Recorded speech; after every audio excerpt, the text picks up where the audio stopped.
On the Blood Trail is brought to you by Man Mountain Company. Experience peak flavor.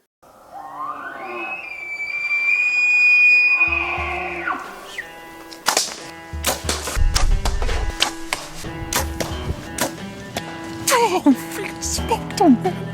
Gorgeous 4x4, full velvet whitetail.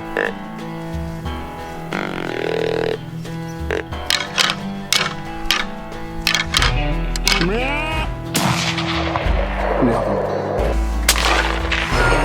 We got one. Yes!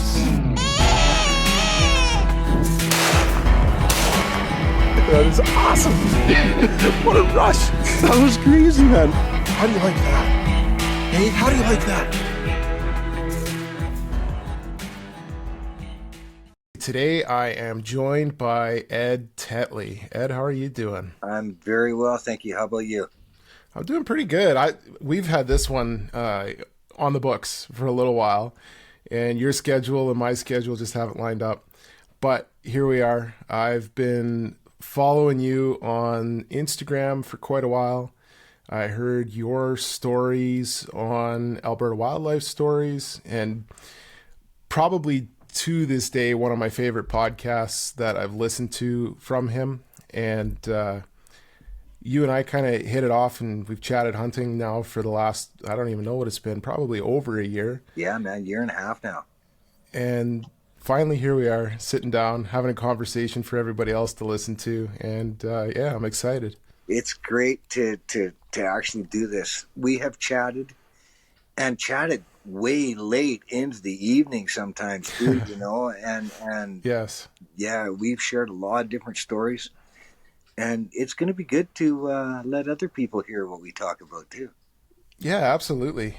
One of the things that I found the most intriguing is just like you have just a down to earth, family first, hunting's a passion kind of mindset, and I just kind of wanted to dive into that a little bit and where that all came from. I think it all really came from the fact that I have 5 brothers and 2 sisters. I come from a huge family, and my mom and dad were more so my dad, because mom was looking after kids a lot. Mm-hmm. But dad was a very active member in the community. I mean, he for my older brothers and sisters, he was involved in the Cub Scouts. He coached baseball, was a coach on the local hockey team for the little kids, you know, and doing sports was something that he instilled in all of us. We're all active and do all sorts of different things. And it just came natural, you know. Hunting first started off in my family, essentially after the First World War, and my grandfather, he came over here, and that's, you know, they needed to eat, so they would go hunting, and it was just something that they did every year. They had a big garden all the time, and hunted for meat, and it continued on even so much into the 80s when I started hunting too, and we were hunting for meat. I was looking at pictures tonight, and I got pictures of full freezers and mom and dad and everybody hands on. So it was just natural that I was going to continue on with it, and so do my brothers and sisters. I have a sister that's a river fishing guide up in Jasper right now, you know. So. Oh wow. Yeah, man. Yeah. Where did your family come from? So, all of us were born and raised right in Red Deer. All of us went to the same elementary school, junior high school, and high school. Oh wow. Yeah, sometimes that was bad. Yeah, you know. My older brothers and sisters, by the time I got there, they were like, "Oh, are you that Tetley kid?" Yeah. So, but yeah, we're born and raised in Red Deer. My mom's father, so my grandfather on my mom's side, came from Nova Scotia, and my grandfather on my dad's side came from England. Okay. Yeah. Huh. That's interesting. I know that you are one of the proudest Canadians that I know of. Yeah, Um, yeah, and the flag hanging in your front yard and all of that pride that goes along with the country up until the unfortunate results of our last election. yeah, Um, yeah. but I it's was I was upset then. I'm not anymore. okay. If you want the truth, from where I'm sitting, I can see one, two, three, four, five, six Canadian flags in my basement, man. So Okay. yeah, I love Canada. It's without a doubt one of the greatest places in the world to live. There's no other area or any place in the world where you can go from the dry deserts of down around Drumheller Hmm. to mountains and all do it in the same day, and that's one of the reasons why I love Alberta. It's so diverse. You can do anything and see anything, and it's probably one of the greatest places in the world to live, if not the greatest. Yeah, I agree 100%. I was actually having this conversation with somebody about a week ago. I just spent a week in New York State and more upstate. And it's interesting to me because I've been able to go across some of the different states in the US, and it's like each state kind of holds its own type of geography.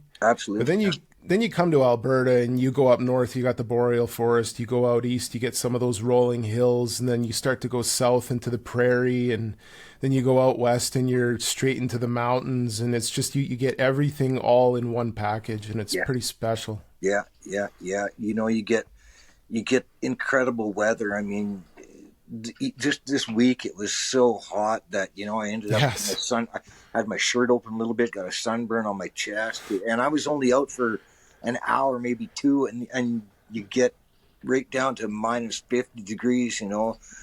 Yep. It's one of the most unbelievable places. That the phrase, if you don't like the weather, wait 30 minutes. And Yep. I love that about Alberta. I really do.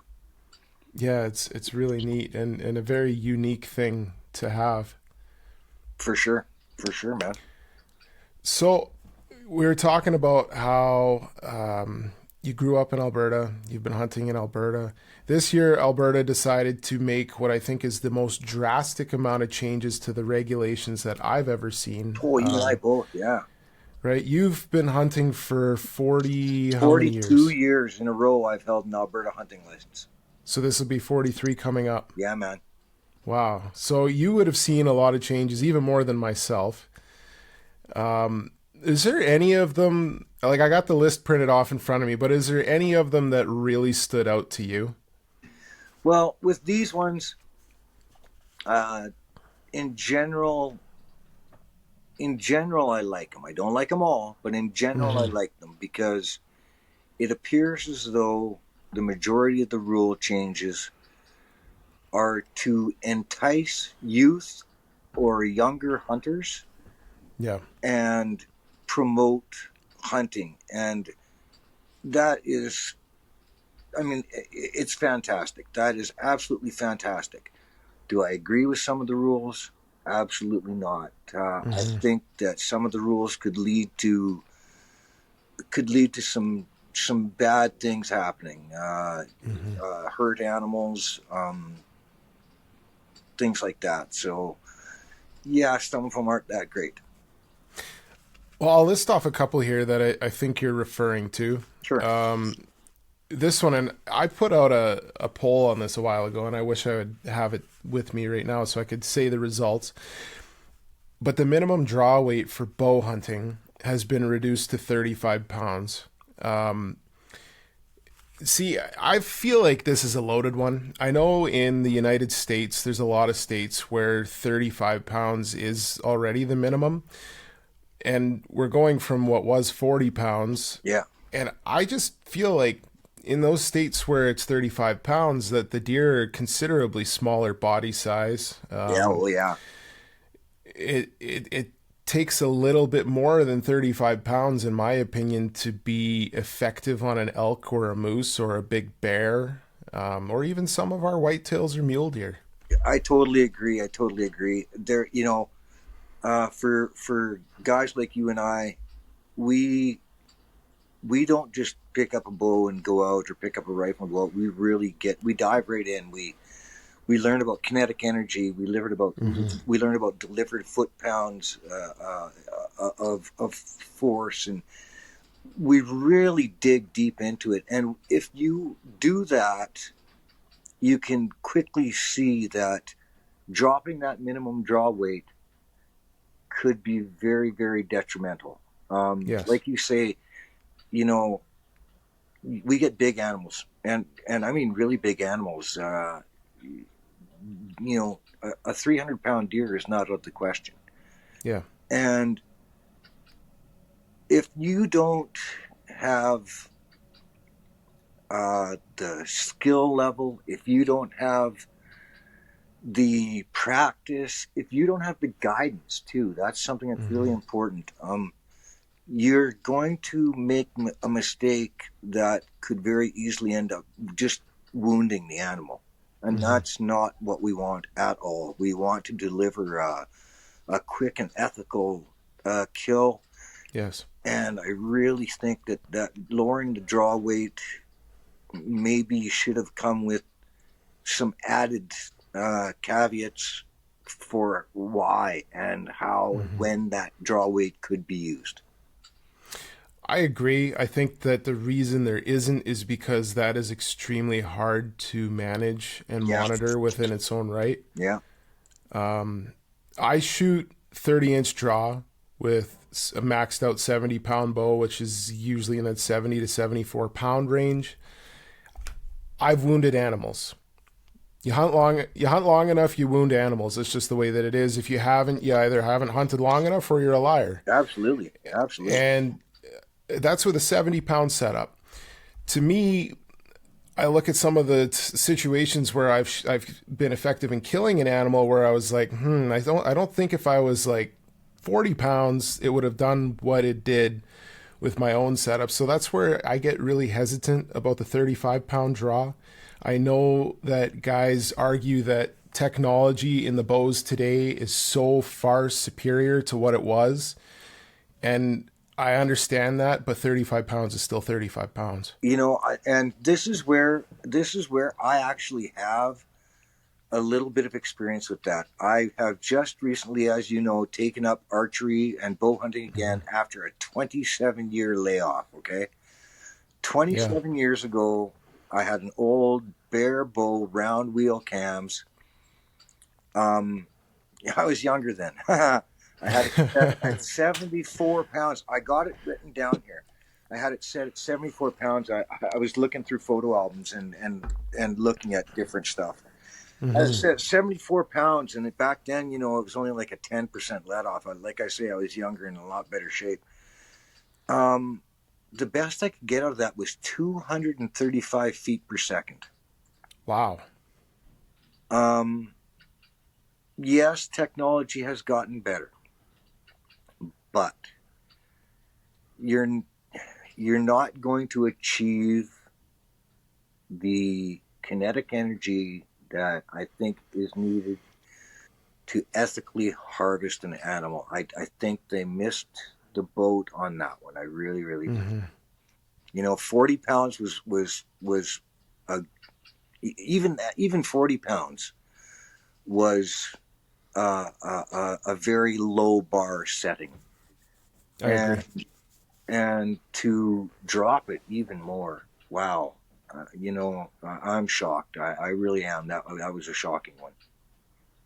Yeah, I still, it's a bit of a head scratcher for me. I know I've been trying to get my wife into bow hunting, and she's had a bow now for a few years, and very well aware of the fact that 40 pounds was the minimum. And she told me that she would like to be at 45 to 50 before she shoots an animal because she feels like that's more ethical than the minimum of 40. Hats off to her for having that mindset, because I agree with that. I think that's a great way to do it. And if you can shoot more without hurting yourself, that you should, right? Absolutely. It's not just about what it allows for you to do, it's how effectively you can take down that animal. Absolutely. Absolutely.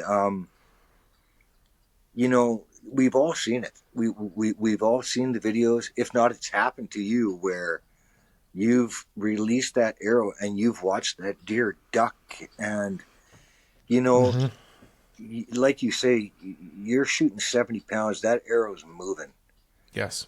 and you still missed that target. That deer ducked that string, and Yep. you know at 35 pounds, that arrow is going to be moving considerably slower.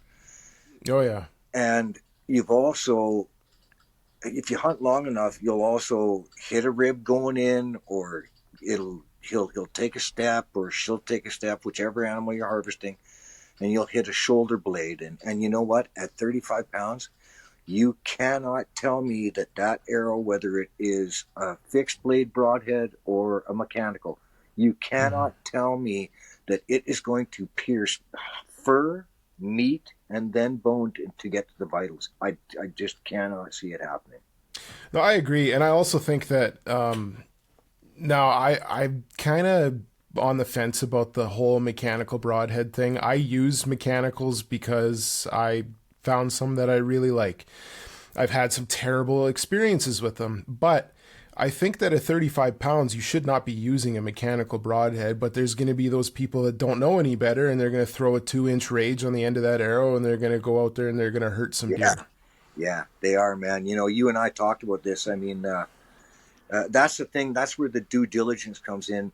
When I Mm-hmm. took up archery again, and I immediately went to you, among others as well. But Mm-hmm. I spoke to you extensively on what you think I should shoot, what you think I should draw.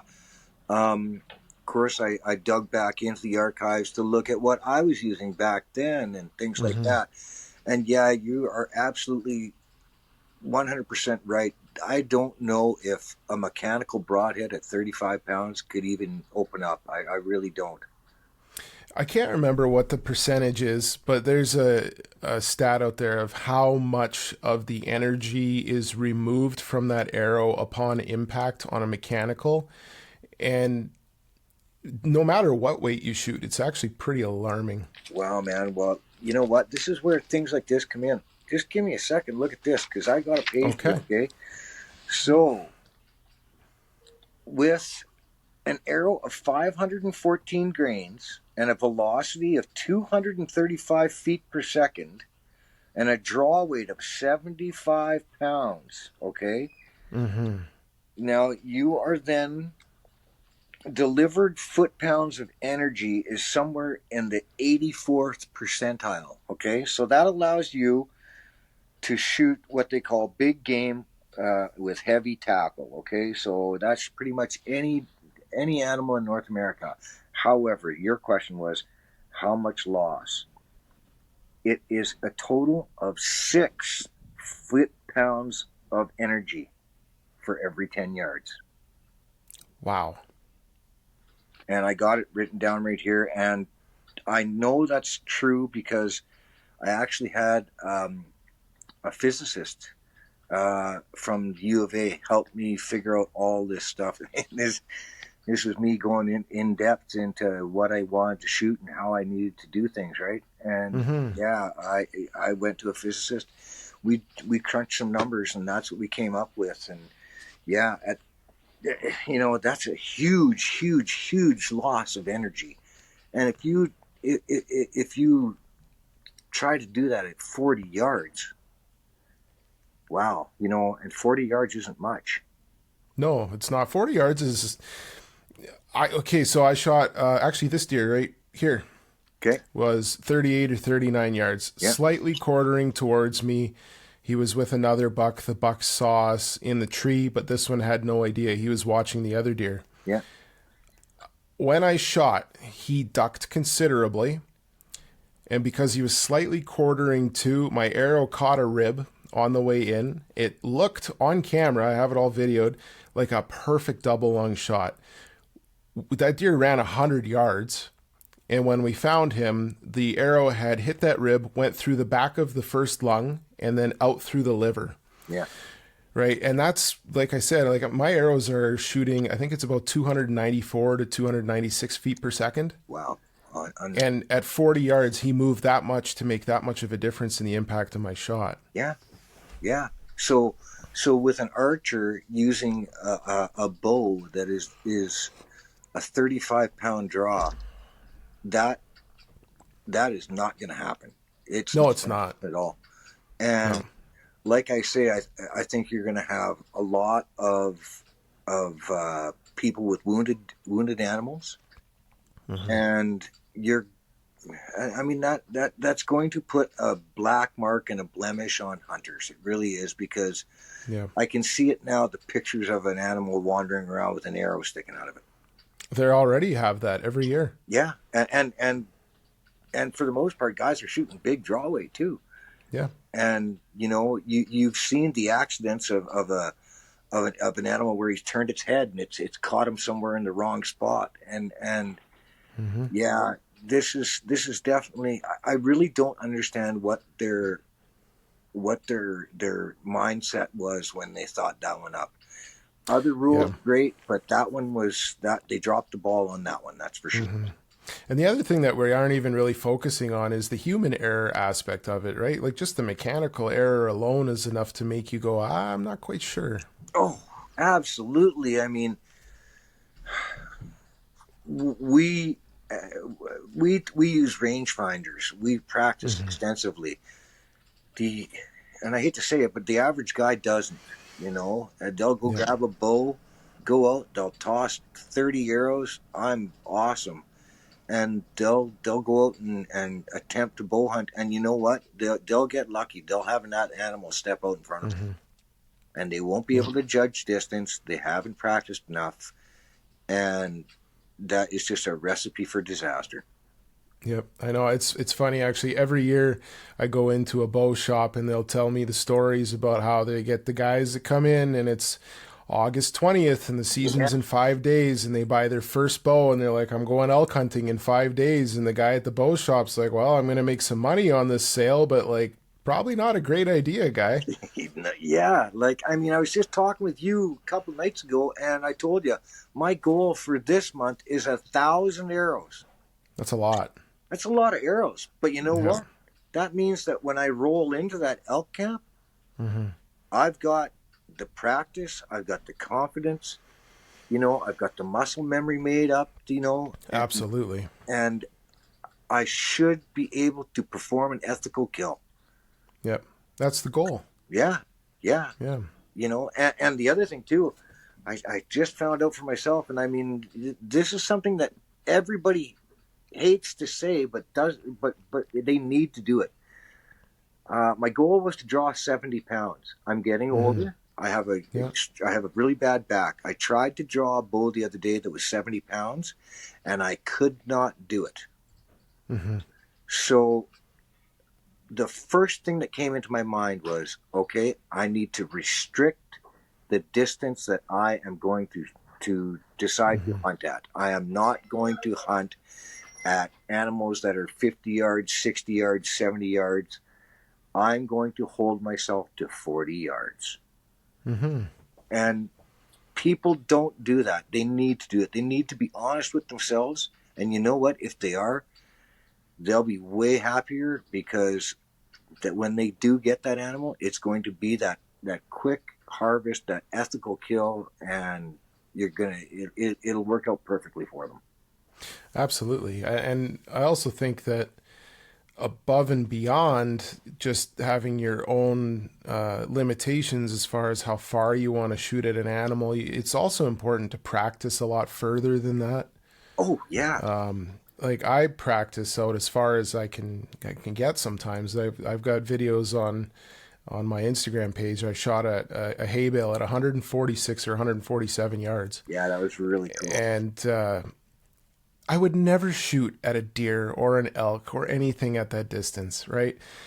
But I can tell you that after shooting a few times at that hay bale at 150 yards, once I step it back into 40 yards, it feels so much easier. Absolutely. That's exactly what I'm doing too. I got pins on my bow that go up to 60, and I'll shoot even further than that.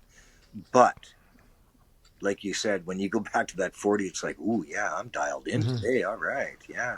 Right. And then if there's a situation where the wind is perfect, the animal doesn't know you're there, and he's standing right on the edge of 50 yards, you're like, you know what? I know I can make this shot and the conditions are right.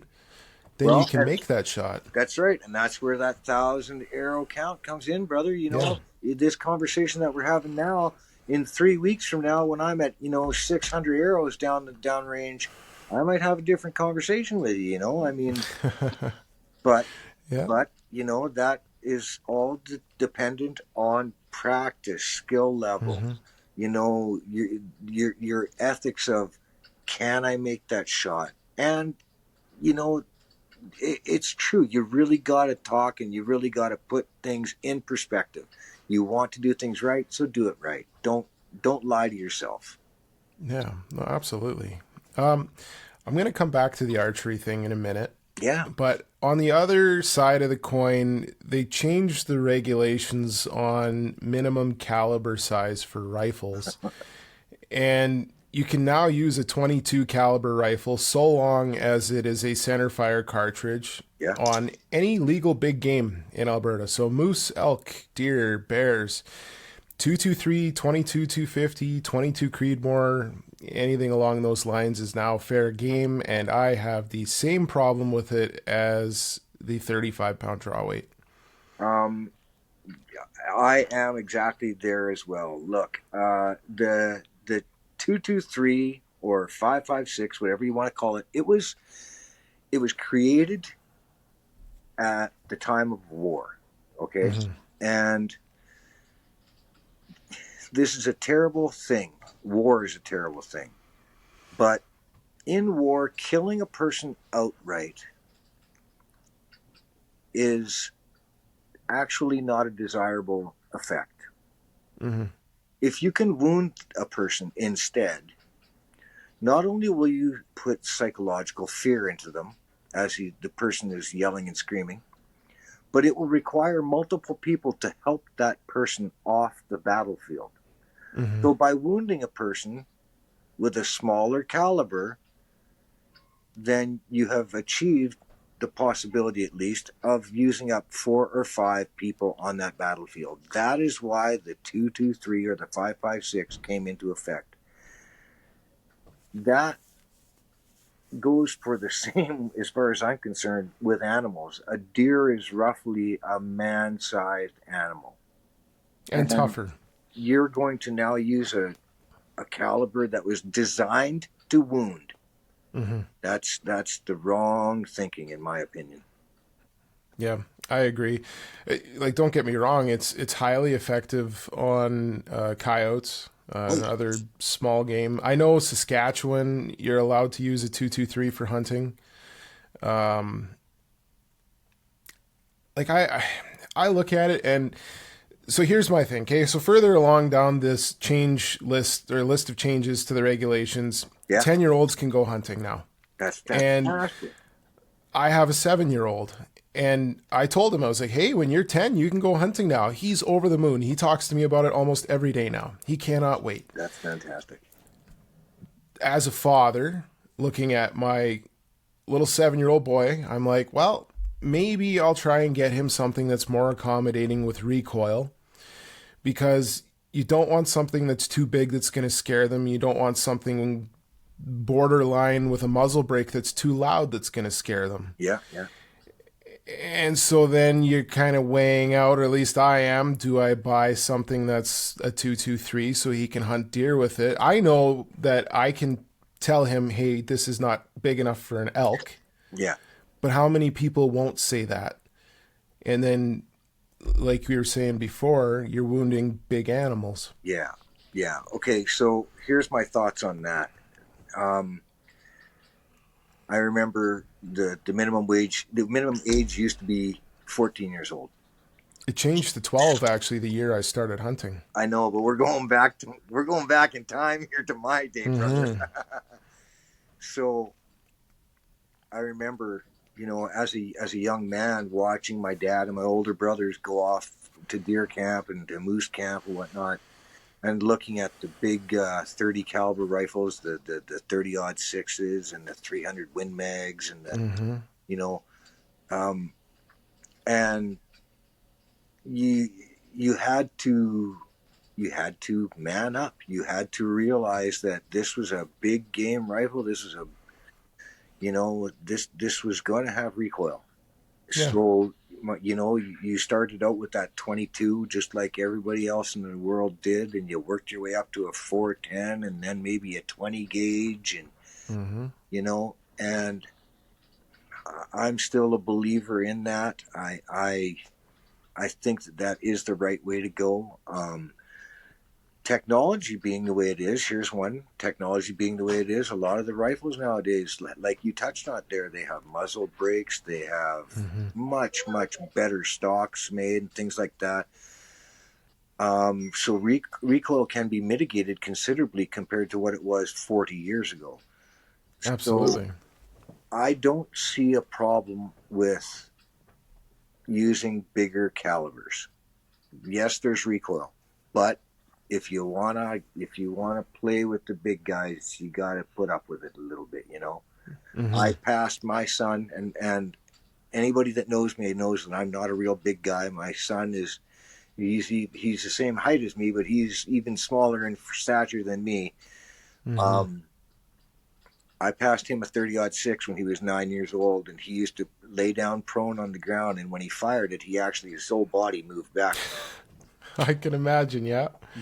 But that's where training came in. I taught him how to hold it. I taught him, where to shoulder it. I taught him how to get Mm-hmm. behind the rifle, and he has never scoped himself. He has and still hunts with the exact same rifle. No, that's really good. You got to teach properly. That's important. But I don't think, again, I think it's just we just did the same thing. We talked about archery, and now they got the same thing with rifles. They've made Mm-hmm. a huge mistake, I think. Yes, it can be effective, but again, it requires a huge amount of practice, study of anatomy of your quarry that you're going Mm-hmm. after, and the ability to judge distance, of course, and know the caliber, know the limitations of the caliber itself. Mm-hmm. Yeah, So absolutely. I think that this 223 could be an issue. I definitely think it will be. Like, don't get me wrong. I think it's great that you're trying to get more people into hunting at a younger age. Just don't see why you have to change things so much. Like you were saying, the first big game animal I ever shot was a black bear, and I shot it with a 30-06. There you go. I shot a lot of deer when I was younger with a 243, and I feel like a 243 is extremely manageable for somebody that's just getting into hunting. It's a great rifle. It's fast. It's flat. Absolutely. Yeah. Yeah, and it's funny too because having a public sphere as far as having video content out there and people seeing what you do and what you're shooting animals with, I get so much flack all the time for shooting a deer with a 300 Win Mag. I can tell you right now from personal experience, I have seen greater damage done to a deer with a 243 than probably any other rifle I've ever seen a deer shot with. Yeah. Yeah. Oh, yeah. Oh, yeah. Yeah. My brother shot one time. This would have been like 15 years ago. And it had like a pie plate out the offside shoulder. And and that was like an 85 or 90 grain bullet, Yeah. Yeah. right? Just incredible. And people think that that's not big enough, but a 300 is overkill. Yeah. Yeah. Well, again, those are not. They haven't done their due diligence with regards to learning about the calibers and the performance of a rifle, and a lot of them haven't actually the real world experience of shooting animals. Yeah, very true. You Do know, you remember what gun you used to shoot your first big game animal? my first big game animal was a bull moose at about 70 yards with a 303 British. Wow, there you go. That's right. And my dad said to me that morning when we left, he goes, "If we do happen to see a moose, you keep pulling that trigger until it goes down." That's good. That's good. I like that. Oh man, yeah. It's funny. I had somebody tell me one time we were just kind of going back and forth about what we thought about different guns and cartridges. And I asked him, I was like, so what about 303 British? He's like, man, if I got a 303 British, I'd probably just throw it at the deer. 303 British has taken more game around the world than probably even the 30-06, if you really think about it. I mean, it is without a doubt an iconic rifle, and it is more than effective for anything in North America. Mm-hmm. You know, you gotta, with the bigger bears, you gotta think about what you're doing and make sure you're hitting them in the right spot. And again, that comes down to ethics. And with elk and moose, you know, you're not going to try an animal at 800-900 yards with a 303 British just because it can reach out that far. Yeah. But you know, if you're in the woods and you're inside a couple 100 yards, that 303 British is an absolutely beautiful rifle to use. Absolutely. So you said going into 43 years now of holding a license. I'm sure you've used a lot of different rifles over the years. What's your go-to now? Oh man.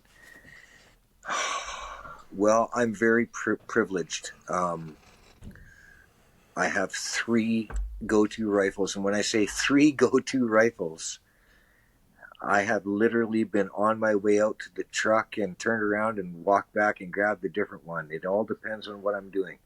30-06, 300 Win Mag, and a 308 Norma Mag. All 30 calibers. All 30 cal. I'm a firm believer in 30 caliber rifles. And the one reason is this: when a new hunter is using a 30 caliber rifle, if they're off by a little bit, it is going to create such a wound channel that animal will probably be harvested ethically, even though you missed by a couple of inches.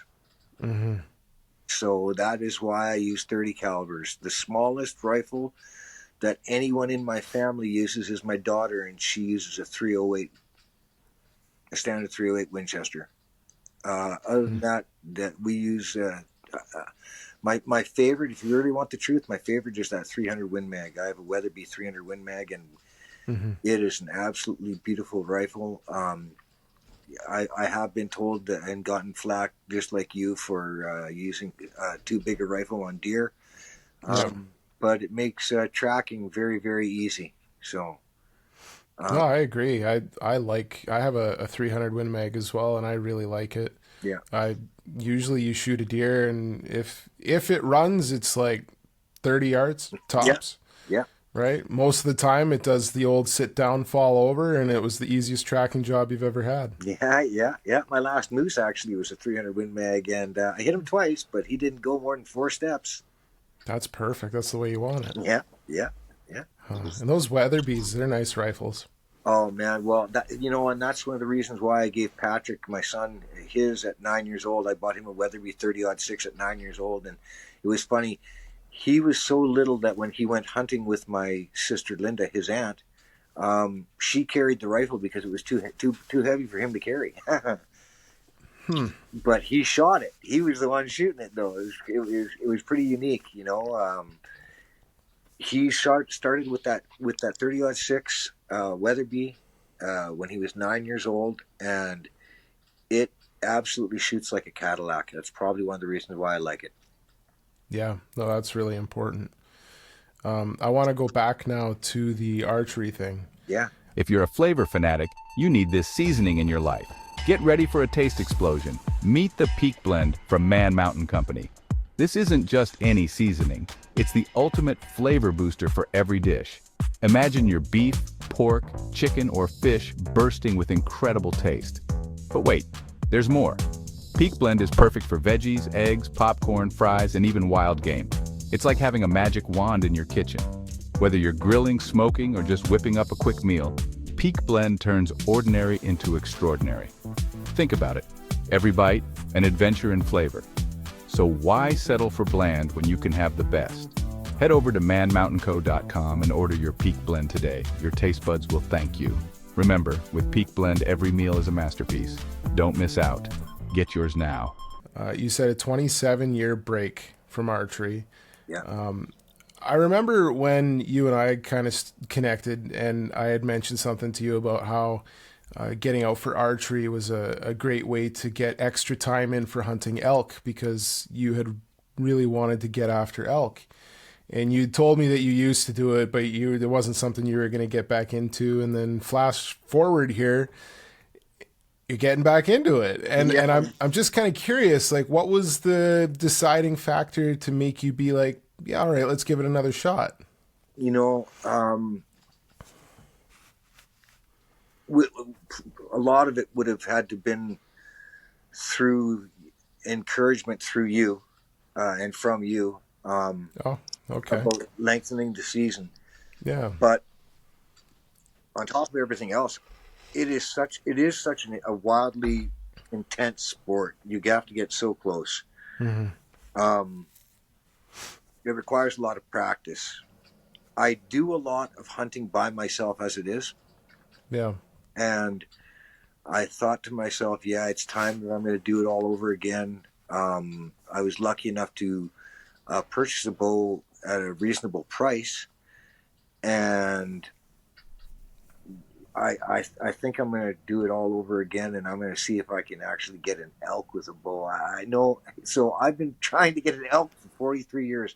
I have yet to get a bull elk. I don't have a bull elk to my name. However, Mm-hmm. I am a firm believer in upping the ante all the time, and I think that I'm going to try to get a bull elk with a bow if I'm going to do it. That's fantastic. Yeah. That's really great.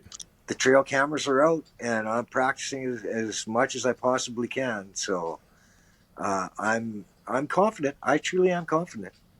Yeah, I mean, they're hard animals to hunt anyways. I've always been of the mindset that any elk with a bow is a trophy.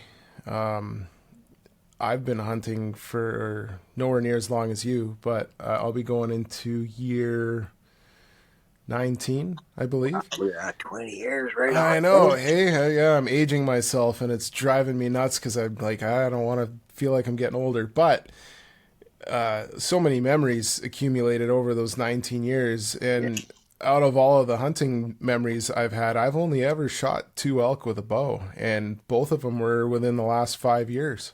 Wow, eh? Wow. Yeah. It took me 14 years to get an elk with a bow. It was a hard one. Archery, that's the thrill about archery too, because undoubtedly you had close calls in those 14 years. Yes. And whatnot, and that is so exciting. And I'm 56 years old. I want to get that excitement again. I mean, it's not that I don't get that excitement out of hunting, Mm-hmm. but I want to do it with a bow. I've shot lots of deer, lots of moose with a rifle, and I think it's time that I do it with a bow and set the bar a little higher, challenge myself, and enjoy it while I'm at it. If I don't get into range, that's okay. It'll be an incredible experience. There's never a bad day out there, so. No, that's very true. And I guess it could be said about elk in general, but I think that when you tie it into archery, it makes it even more so that the highs are so high, but the lows are also sometimes the lowest of lows. And I can tell you over those 14 years, there was some pretty low lows, and not even just elk hunting, in bow hunting in general. There was, I remember a point where I almost completely quit bow hunting just because it wasn't working, Yeah. You miss animals, you make poor shots on animals, and you're like, this just sucks. Like, I don't think I can keep doing this, right? And then I remember slowly working back into it, and then the year that I shot my first bull elk with a bow, I had an incredible year. I don't think I shot anything with a rifle for 2 or 3 straight years. It was all bow hunting, and I was just loving it. I was nice. It's like we're back, Yeah. And like you said, you get that love and that passion for it back, and it's just such a great feeling. And and I think it's important to say this too. It's not a love or a passion for killing animals. That's not what it is. No, absolutely. It's the love and the passion for a sport that has been passed down from generation to generation, has fed our families for decades, and has given us an incredible way of reconnecting with the wild. And you get to spend so much beautiful time in such wonderful country. We spoke about it right at the beginning of the podcast, man. Alberta is so diverse and so beautiful. You can hunt antelope down south or elk up north, and I mean, it is incredible. And to do it with archery, well, now you're getting even closer to see their eyelashes when they come in. That's incredible. It's like the purest form of existence, in my opinion. Oh, absolutely, man. It is your heart is just thumping out of your chest when that animal is in nice and close, or it's coming in just like you want it to play out. Oh yeah. Yeah, it's and I'm getting excited right now. I mean, Sure. we're almost at elk season here right now. Yeah. No, that's great, because I know, like, I know exactly what you're feeling. You know what I'm feeling. The other people listening, they know exactly how that is too. And it just, like, it can't be replicated. It's so special. It is. You mentioned that it's passed down through generations. I know through our conversations, you've mentioned a lot about how your dad got you into hunting and taught you about hunting. Yeah. And you mentioned to me before we got on here that you had some pictures you wanted to share. Oh yeah. So my grandfather, on my mom's side, it wasn't just hunting. We fishing, anything in the outdoors. But you're going back to the late 50s with this picture. Wow. My dad, the younger gentleman over here, and my grandfather, Harry Scragg, over here. Wow. Look at that mess of fish, eh? That looks like a long day of cleaning. Oh, no doubt, eh? And I mean, then you get another one. Here's a picture of Dad, and it looks like he's got a couple of pike here.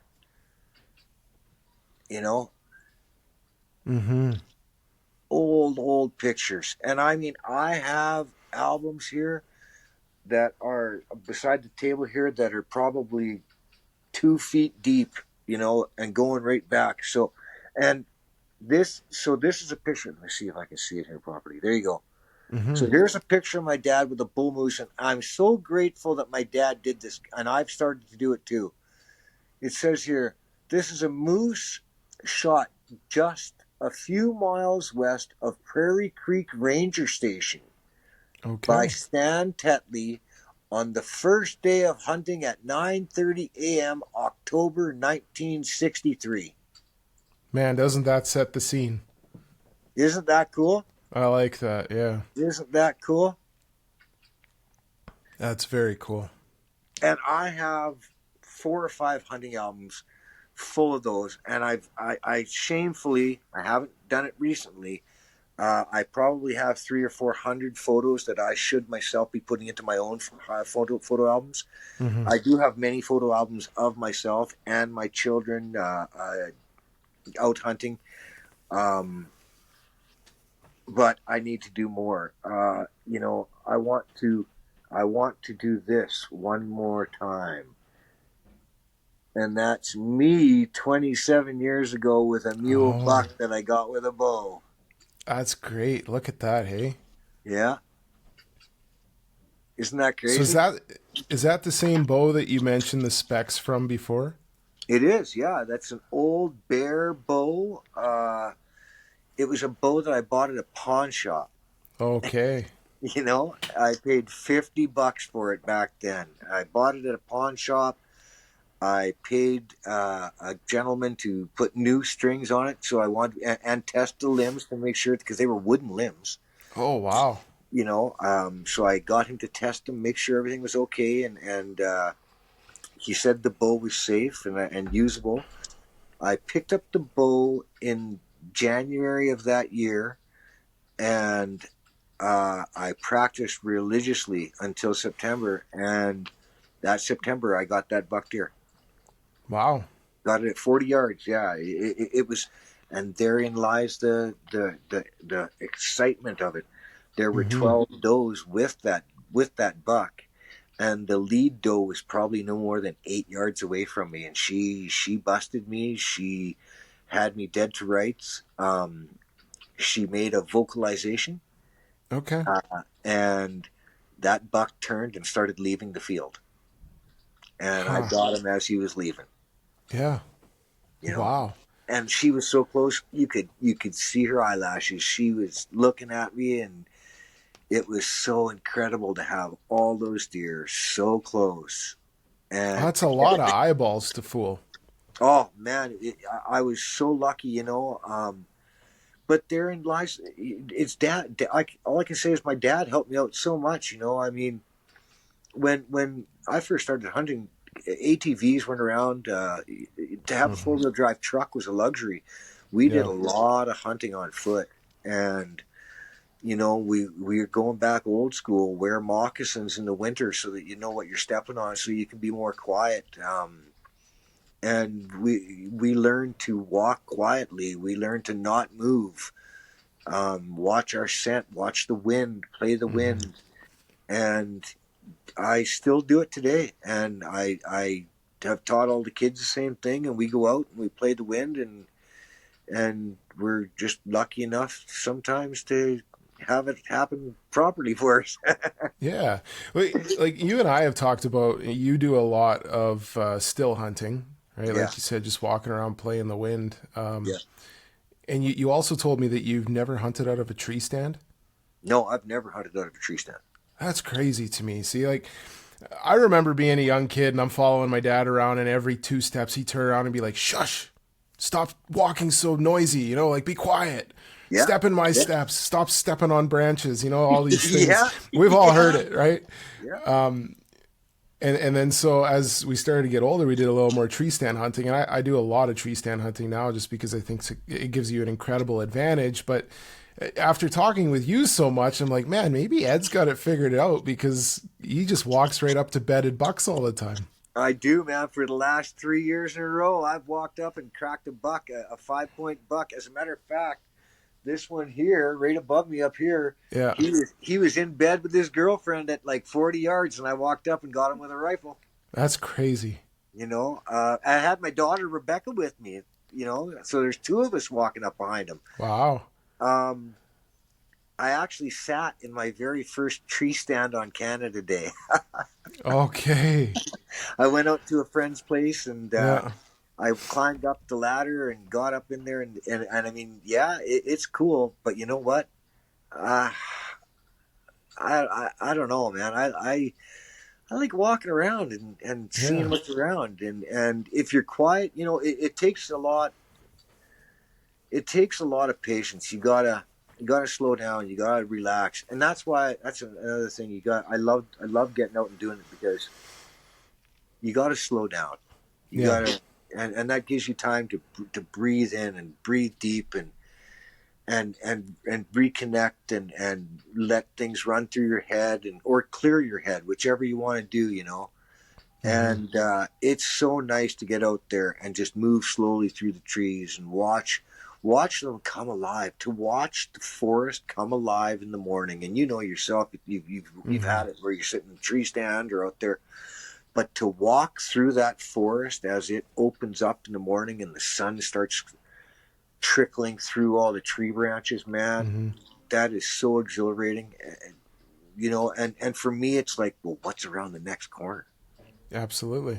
you know so let's take 15, 20 steps and stop and see what happens. Huh, that's yeah. I know what you're saying, and I've been there, done that, and Yeah, it's how would I describe it? It's like it's more magical than a Disney movie, you know? yeah, Yeah. yeah, Yeah, yeah. I so kind of off topic, on topic. I am in the category where I actually like sunrises more than I do sunsets. And so being out there for that first break of daylight, I think, is the best time to be out there. Oh man, I definitely do enjoy sunrises more than anything else. I stay way late, don't get me wrong, And in 40 years, I've harvested an animal at just about every hour on the clock. I'll guarantee Mm-hmm. that. So when people say, "Oh, you got to hunt in the morning or in the evening," I just tell them, "Yeah, okay, you go back to camp. I'm gonna sit where I am, thanks." Yeah, get out when you can, and that's the best time to be there. Yeah, but that first thing in the morning, man, when the fog's lifting off the fields in September, and or in November when the sun starts hitting the snow and Mm-hmm. changing, and it sparkles. It's just a magical time. Like you say, it's better than a Disney movie, man. Yeah, absolutely, it is. So 43 years, it's a long time, and to not have shot a bull elk. Yeah, yeah. I'm gonna say too, you're not alone. I guarantee you, there's other people. Oh yeah, I yeah. know my grandfather. He never ever killed an elk himself, to my knowledge, Yeah. and it wasn't for the lack of trying in the last few years of hunting, because we had good spots and we tried and just couldn't make it happen, because elk are elk. They're hard to hunt. Yeah, man. Yeah, You decided last year to really push in the pursuit of getting one. I did. Yeah, yeah, yeah. And after 42 years of hunting, like what made you decide, you know what, this is the year to go after elk? The realization that I want to do some of these things with my kids before I get too old and I can't do it. So Mm-hmm. uh, I it was both. I was very grateful, and yet in the same breath, it was hard to watch. But I watched, all those years of my hunting with my dad, and then him get to the point where he couldn't hunt anymore. Mm-hmm. Um, and I have a pretty bad back from years of physical labor and the skiing that I did when I was younger, and I honestly I don't know how much longer I can keep the pace that I can hunt at right now. Right Yeah. now, I'm pretty good. I don't mind going alone. I know that if I were to get a moose or an elk by myself, it might take a while, but I have full confidence in me being able to get it out of the woods by myself. Mm-hmm. Because I was a butcher for a long time, right? So I know how to cut it Mm-hmm. up. I'll make it quick, and I'll cut it down to pieces that I need and can use, and I can get it out there. However, I don't know how much longer I'll have that, and I love watching other people harvest animals, and I would love to see my son harvest one, Mm-hmm. and that's why he comes out with me often, very often. So it would be nice for me to get one, but if I can't, it sure would be nice to watch him get one too. Yeah, no, absolutely. That's what it's all about, is sharing in that hunting camp and the experience. Yes, yeah, absolutely, absolutely. Um, I hope if I am with him, he's quick because in 40 plus years, if the legal one steps out, he better be quick because I'm going hard. Yeah, 40 some years of motivation is pretty fast. Yeah, yeah, That's good, huh? yeah. So you went after the elk last year and didn't connect, but you had a very, very close call. What Oh was that man, like? it was the most exhilarating. I cried, man. I cried. I'm not afraid to say it. I cried. Hugged Patrick. I got out to a place. Thank you so much for encouraging me and helping me and showing me different places to go and teaching me how to call and talking about calls and when to call and sequences. We went up to northern Alberta, myself, my son, and a friend of the family's. Mm-hmm. Um, After 4 days of hunting, didn't really see much. Um, we switched to a new spot, and we were going home that night. And I had pulled the plug. I was walking back. I was heading back to the truck to get ready to go. And my son, after walking for 4 days, he was pretty tired. So he had actually chosen to sit in the truck and watch this one line. Mm-hmm. And he was running down the cut line to us, and he yells, "Bull just crossed right here," and it was getting close to the end of the day. Yeah. So I quickly shed my coat. I ran back to a path that led us out to the opening of a field. I laid down prone in the field. I had my 300 Win Mag up on a bipod, and out came an absolutely beautiful 5x5 bull elk. I had him dead to rights at 200 yards. I got to watch him through the scope for probably about 15 minutes. Because when he stepped out, it was about a minute past legal light, and I could not shoot him. Oh man, that almost sounds like torture. It was, man. I looked at my watch. I was up mounted on the rifle. I had a 200 grain bullet in there. I'd been practicing a lot that year. I was very confident. I gave my left wrist a quick little turn, looked down the side of the rifle, and it was a minute past legal light, and I just could not do that. Well, I would say you're in the small minority of people that were honest in that situation, because there's a lot of guys that would be shooting an hour past legal light if they had that walkout. And there are now. I've had a lot of people tell me, well, maybe your watch was a couple of minutes fast. Yeah. But all it did was make me want it even more. Yeah, absolutely, it would. Like now, you chalk it up to a learning experience. Mm-hmm. I mean, that bull, getting back to thinking about the whole thing about how it played out, that bull I was calling, that bull came out between my son and myself. Yeah.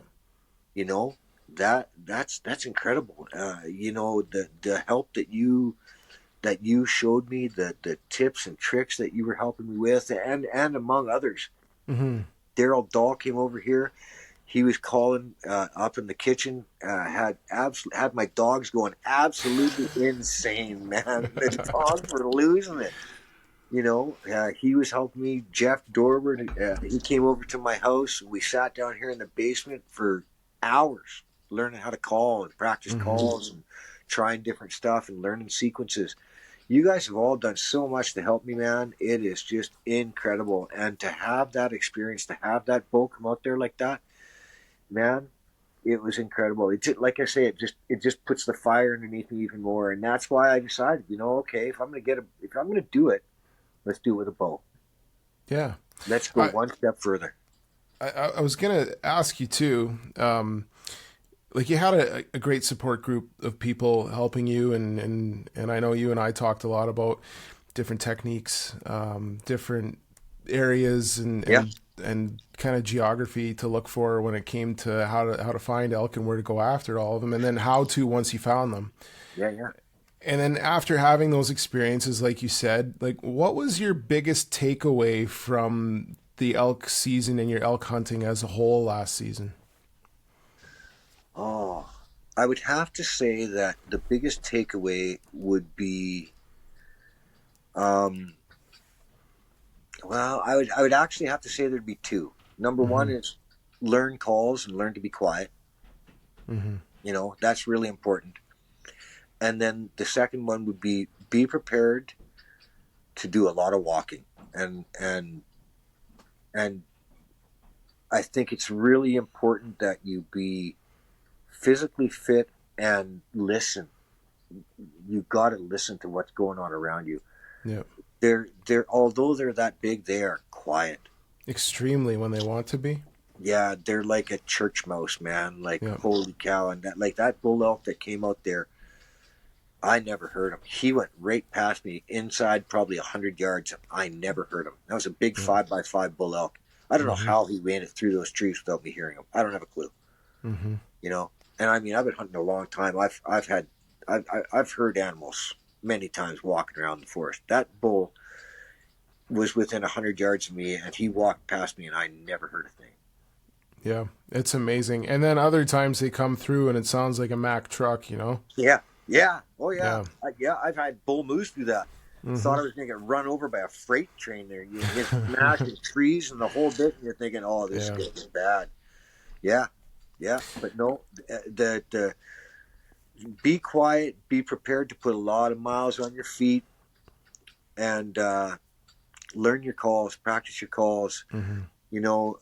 Read about it, study about it, learn about your quarry, study about your quarry. Sure. That was one thing you really crammed down my throat a lot, man. You got to read.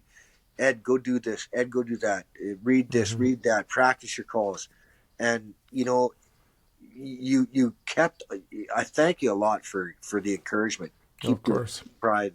Keep trying. Keep doing this. Try this. Try that.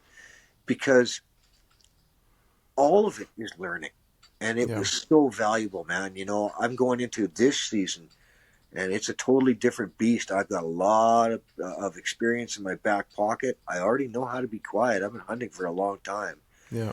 So one of these days, everything's going to fall into place, man. Oh, You're of course. Get a phone call, and you're going to get a phone call, and you won't even be able. You'll just know because on the other end is going to be a guy screaming. That's great. I can't wait for that. I'm looking forward to it. No, that's funny. I remember talking with you every day after your elk hunt, and you would just be like, "Yeah, this didn't go right. That didn't go right." And we just talk about how tomorrow's another day. You go out there, you try it again. Who knows? Maybe the switch flips, and it could all just happen, right? Like, Yeah. I know even for myself, it took me, I want to say, like 3 weeks before I connected on a bull, and that was mostly through archery season, and there was a couple of missteps on my own part where I could have had an opportunity and I didn't, but that's hunting. Yeah. And I actually think that a lot of people call too much. Yeah. And I think that you can almost be more successful by just being quiet. Absolutely. Right? Like the thing that people don't realize, and so this is a thing that I've noticed a lot. All right, guys will roll up to the edge of a field or an edge of a tract of bush in their truck, turn the truck off, and bugle out the window, and they'll get a response, and they're like, "The elk are in there. Let's go after them there." 9 times out of 10, that elk is bugling because he heard your truck and he's telling his cows we're leaving. Yeah. And Either guys, that or it's another hunter that's just sitting on there because he's parked around the yeah, corner. yeah, that happens too. Oh man, that's funny. Yeah, but like a guy doesn't realize, like, just because you see elk in the back and he's bugling, it's not because he's fired up. It's usually because he wants to get out of there and he's got other ladies that he wants to tell, hey, it's time to leave. That's right. Right. And I know the bull that my dad shot this past year, we went after that bull hard. And every day that we would go after him, we would get right up to the bubble of where he would commit. And then he'd round up his cows and he was gone. Right. And understanding and having been in those situations, you kind of get a feel for what the bull is doing and what he's saying. It's like Primo's coined the phrase, speak the language. And That's you right. really have to speak the language because a bugle isn't just a bugle, right? Like they all mean different things. Absolutely, yeah. And sometimes going out there and just being screaming mad at them is not the approach to take because you gotta know what kind of mood they're in, and sometimes that does more damage than it does good. Absolutely it does. That was one thing you instilled into me. Don't just to go out there and blast off and blast off and blast off. Mm-hmm. You might want to have some nice soft cow calls, maybe even just a very light chuckle. Yeah. I mean, you might not, another thing you told me too, don't make any noise at all, Ed. Mm-hmm. Take a tree branch and rough up that tree and just leave it alone. There's so many other people out there and other animals calling that, you know what? Don't call at all. Just be quiet, listen to what you're doing, rake a tree, scuff up the ground, make some noise. That's good enough. Yeah, that does work sometimes. It's true. It works. Yeah.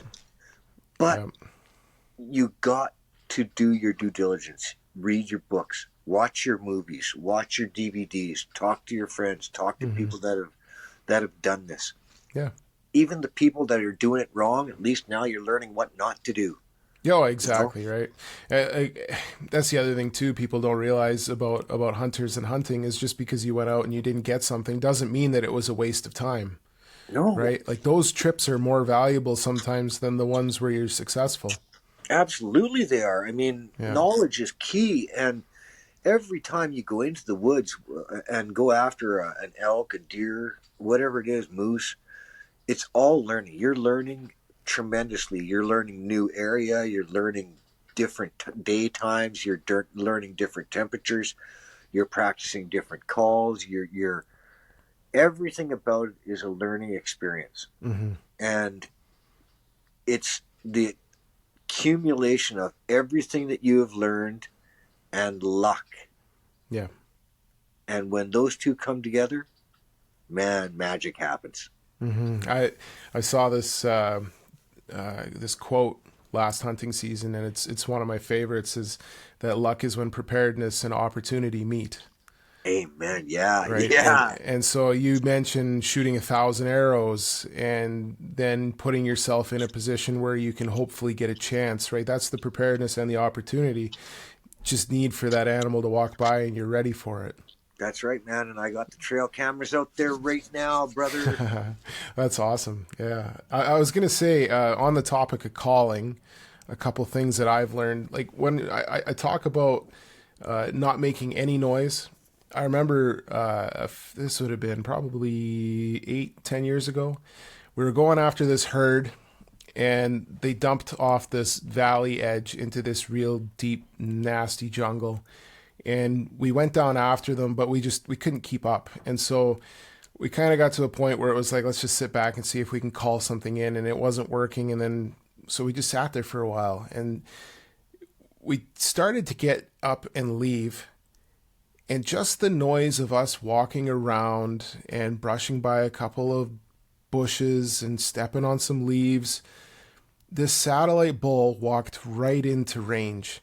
And I couldn't put 3 points on one side. Otherwise, I would have flung an arrow. Yeah. But we weren't even calling anymore. He just heard us walking around and he's like, oh, there's another person in the herd. Let's go over there and see what they're doing, right? And on the flip side, I've had it before where I was sitting and waiting, knowing there's elk in the area. And I remember right at last light, this 6-point bull dumps out of the trees with a whole bunch of cows. And he's about 80, 90 yards away from me. And I'm like, well, I've got one shot at this. And bow hunting again. Yeah. I had one of those hoochie mama calls, Yeah. the push button ones. Sure. I pushed it one time. This bull lifts his head, looks my direction, turns around, and took all of his cows right back into the bush. Wanted Really? nothing to do with it. Right? And so, like, just because you know how to call or operate a call or whatever you want to say, like, it doesn't mean that it's going to bring them in just because they make those noises too. No, man, it doesn't. And sometimes it does. You don't know what they're thinking. You don't know what absolutely. they're gonna do, man. Yeah. You know? I know. I have on my string of calls, I have a few that have worked over the years on specific bulls, and some bulls really like the sound of one thing and not the other. And I mean, you're getting more into elk hunting. You're going to find that out too, that you're going to have one call that works, and then that's going to be your favorite call for a while. Right? Yeah. But It'll be the first one that I use to get the bull, eh? Exactly. Yeah, exactly. But yeah, no, they're a fun animal to hunt. I know the bull that I shot last year, I watched him for quite a while. He came in from 800 or 900 yards. I shot him at 300 yards, and he was bugling at his cows, but I only ever heard a couple of them, and it was like the faintest whisper. Yeah. And anybody else that would have been out there wouldn't have heard anything, right? Just walking around, because you'd be making too much noise yourself. But he was still communicating with his cows just so quietly. Yeah. And you would be looking at him through the scope or the binoculars, and you could see him bugling, but you couldn't hear a thing. Isn't that wild? And it was on a super calm day, and it was just It's one of those things where, like, you talk about how every time you go out, you learn something. And I learned that just because it seemed like the elk were off doesn't necessarily mean they were. They just were very, very reserved about how they were doing it at the time. Yeah, I mean, and that's something that you taught me, and so many other people have taught me too. Is they might not be just rip snorting, crazy screaming, Hmm. stomping the ground mad. A soft little call, you Yeah. know, and he might come right into that. So sometimes you gotta schmooze him a little bit and Hmm. get him interested in coming over. I Yeah. mean, it's all learning. It's all learning. Absolutely. And then sometimes you might as well hunt them the same as you would hunt deer and just kind of try and ambush them. Yeah, yeah. I've had success doing that before. And I know my brother and my dad, same thing. Like you're sitting in a spot knowing that there's a chance that they could come out, and eventually they do, right? You It's know, just one of those things. just because I haven't shot a bull elk in the last 40 years doesn't mean Mhm. that I haven't seen lots of elk. I mean, Yeah. I haven't had a chance at a bull because I never saw a bull, but I have hunted Western Rocky Mountain House for a long time, Hmm. and I have walked through the forest, and I have stepped over a hill, and I've been in the middle of 20 elk, Hmm. and walked the scope over top of all of them. Cow, cow, cow, cow, cow, cow, cow, cow. Well, when there's 20 cows there, there's a bull somewhere, Of course. but I just couldn't find him. Yeah. That's all. You know, Hmm. I mean, I have done that many times over the last 40 years. Hmm. Unfortunately, I've just never ever seen a bull. That's all. That's the only thing. I've led other people to them. Yeah. I've been with people that have harvested bulls, that were with me. I congratulated them. Yeah. It would have been nice if it would have been me, but oh well. Yeah. Yeah. Exactly. Hey. But it'll happen. It'll happen. Yeah. No, absolutely. It will. It's like you said, you got to put your time in there, and Right. it's not like there's one time that's better than the next. It's just when you can get out there and when they walk by you. That's right. Absolutely, man. So with the new archery hobby, you mentioned that you were an Olympic skier, which I think is crazy because you've talked to me about some of your experience in Olympic skiing, and you can go into depth on that if you want. And then butchering Yeah. and the welding as a job, and then as a side gig. Like, how do you find time to mix archery into there? Uh, you make time, brother. If you love something so much, you're gonna do it. I think the most important thing is, and the luckiest thing is, my wife loves me and allows me to do it. Ah, there you go. That helps. That helps out tremendously. But long days, man, long days. You make plans, you stick to your plans. Long days and a lot of work. I mean, it's not easy. These sports that we've taken up, hunting and archery and fishing and having a full time job, these are not easy things. It takes a lot of hard work, and I mean, it's just is what it is. I get out as often as I can. If I got to get up an extra hour early to get a workout in, that's what I do. If I got to spend an extra hour at work so that I can get out to the range to do something, that's what you got to do. Sacrifices got to be made. I mean, Hmm. that's the way it is. So I practice in my truck on my way to work, my calls. You got to do things when you can. Yeah. So that's what I do. I mean, I'm sure the people that pull up beside me when I got my window down and I'm cow calling kind of looks weird at me. But Yeah. oh well. I mean, that's the way it goes. But that's the sacrifices that I do. My boss thinks I'm kind of weird because at lunch I'm over in the corner and I'm working out underneath the table and blowing on a cow call or something like that. And he just looks at me and goes, "Wow, man, I just don't get it." Yeah, well, They're you just will. You jealous. will when I give you pepperoni later on. So Yeah, exactly. Hey. Uh, it's hard. It is really hard. I have I have a whole passel full of kids. I got grandkids, and to spend time with everybody and to do things with everybody and still get the opportunity to go out and practice with your bow, keep your yard work done.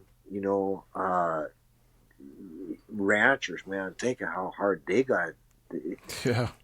I can't even imagine how farmers can do the work that they do and then still get a chance to go out and hunt and do that. Like, wow, man, it's incredible. But you just got to make sacrifices, stick to it, and have a good wife. Have a wife that loves you and will let you go out and do that stuff. Yeah, definitely. It's to an extent to burning the candle at both ends and just making that work. Yeah, man. Yeah, like I said earlier, you and I have had conversations. It was pretty late in the evening, man. Yeah. Yeah. I've had days where I went and worked a 12-hour day at work, and then went and put in 5 or 6 more hours in my own garage doing my side gig. Yeah. That's just the way it goes. Yeah, no, absolutely.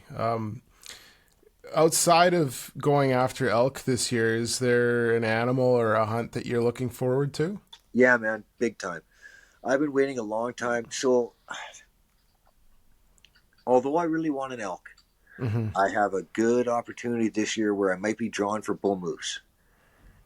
And Okay. I have a really great area that I hunt. And my son and I have been hunting this area for probably about 15 years now. And we see moose in this one little area all the time. And it's a draw only area.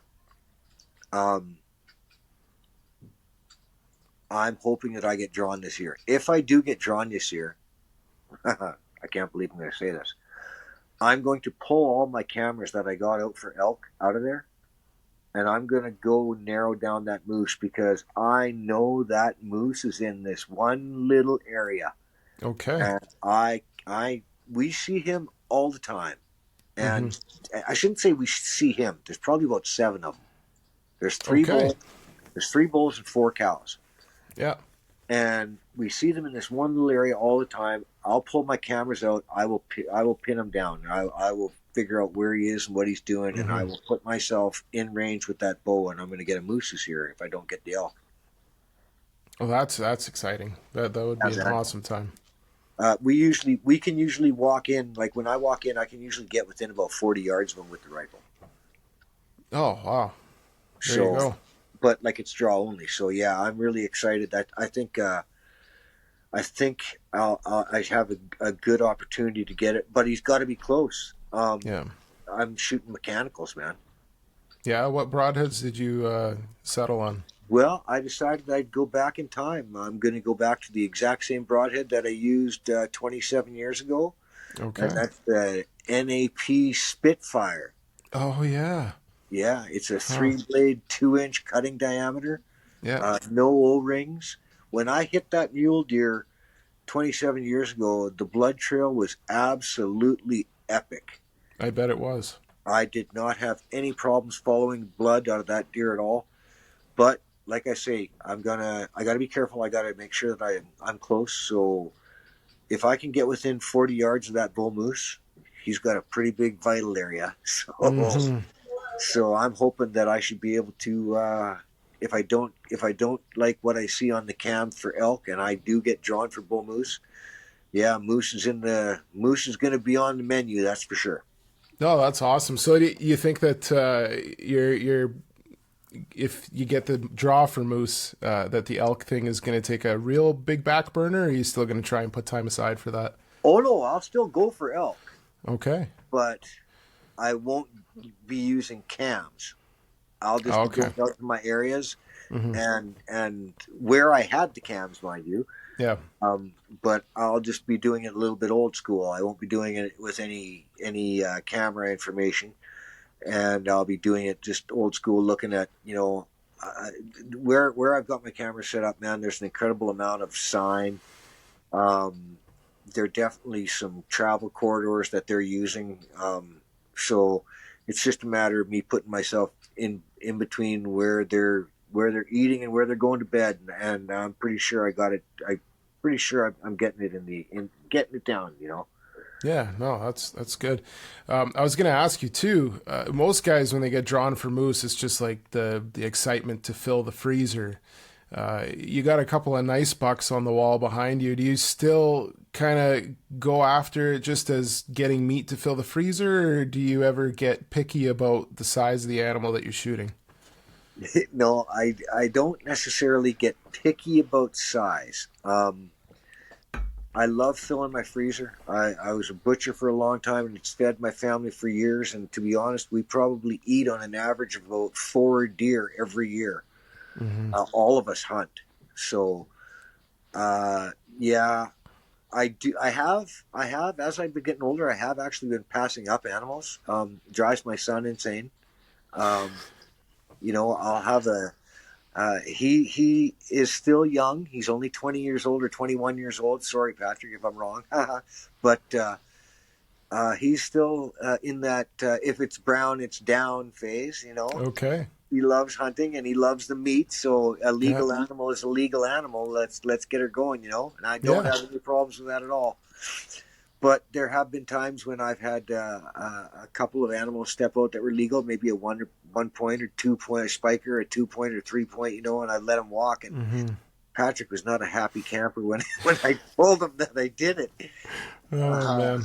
but you know what? I don't. I'm not picky. I hunt for meat. All the animals that I've ever got, I've got a moose out in the garage with like a 40-inch spread on him. That was my biggest moose. That's a nice bull. That was a really nice bull, But I also have a moose that has only 9-inch antlers, and I mean he was Hmm. legal and he tasted just as good, So Yeah. I definitely love. I love. That was one thing that my dad never ever gave any of us flack for. If it was a legal animal, it was a legal animal, and Hmm. back in his day, a lot of it was hunting for food, and I've just continued it on the same way. It's a lot of fun when we sit around. We have the same old recipes for his hamburger patty recipe, Wow. and we whip out the grinders and we make the whole family's there. We make a big batch of hamburger patties or Hmm. sausages or pepperoni or whatever we're going to do. So yeah, it's although I like big animals, I don't. I will shoot. I will shoot the spike. Yeah. Okay. That's awesome. No, it's funny. I used to really not care. I just shoot whatever came out, and then I got to a point where I was like, you know what? I'm gonna wait until it's at least so many inches big, and Yeah. Yeah. I ended up not shooting a lot of animals because of that. I passed on a lot of animals that I had no business passing on, and I was like, man, I'm ruining this for myself. And so now I'm Yeah. kind of back at the juncture of if it gets me excited when it comes out, it's a bad day for that animal. You know what I mean? That's right. There you go. That's Yeah. exactly it. And some of my fondest memories are on some of my smallest deer. Yeah. That's just the Yeah. way that it goes. But It's such a wonderful thing. I mean, just to harvest something and know that you did everything right. You harvested that animal. It was a nice, ethical, clean kill, and you've got all the wonderful meat. It's a beautiful day. That's what hunting's all about, man. yeah, That's exactly what it's all about. yeah, no, exactly. And I'm actually starting to really enjoy the process of it after you pull the trigger, even as much as the hunting process goes into it. And just knowing where your meat comes from and that you're taking care of it and providing that for your family. There's something special about that I think is often overlooked. Yeah, I totally agree with you. I totally agree with you. I mean, we've been doing it for a long, long time, and my daughter Cassandra, she's out in Nova Scotia, and she's now hunting out there, and she got a real nice buck last year, and she was so excited because she hadn't had venison in a long time. She hadn't had any deer. She got a nice whitetail out there. Yeah. She hadn't had any deer in a long, long time. Cut it all up herself in the back of the truck, and then brought it in the house and finished it up in there, ground it all, the whole bit.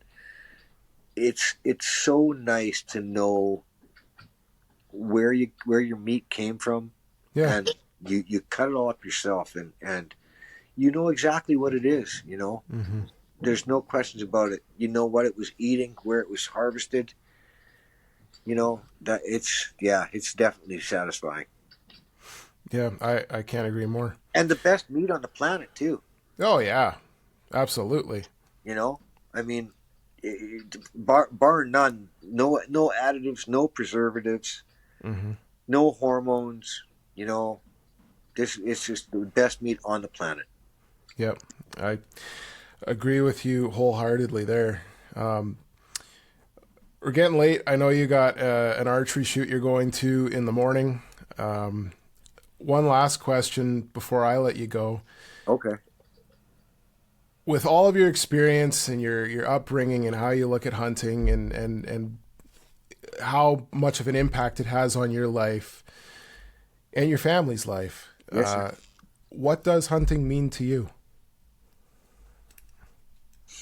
What does it mean to me? Canada was formed. This country that we're living in, Canada, was formed on hunting, trapping, explorers, coeur de bois.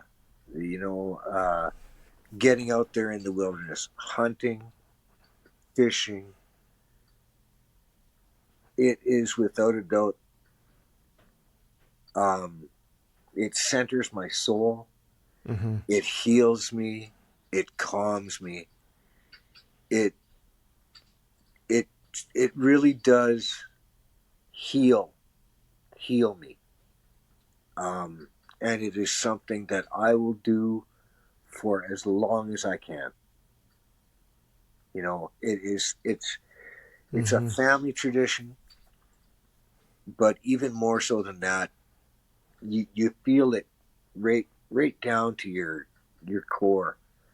And I mean,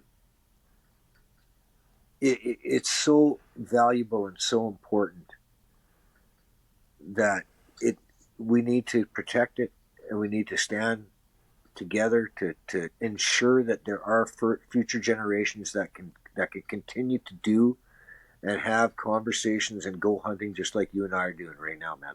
Yeah. It's that important. No, that's perfect. I like that.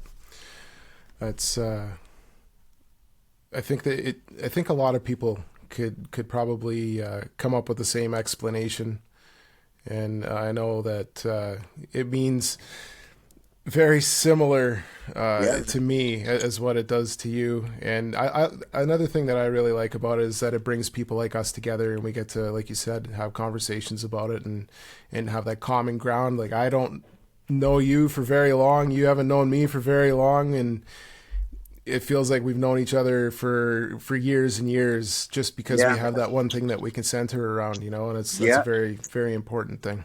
Yeah, it really does. It brings families together. It brings people together. Yeah. It's soul fulfilling, man. And I'm so thankful for it, because without hunting, I would have never ever met you. Yeah, that's very true. Yeah. I wouldn't have met you either. No.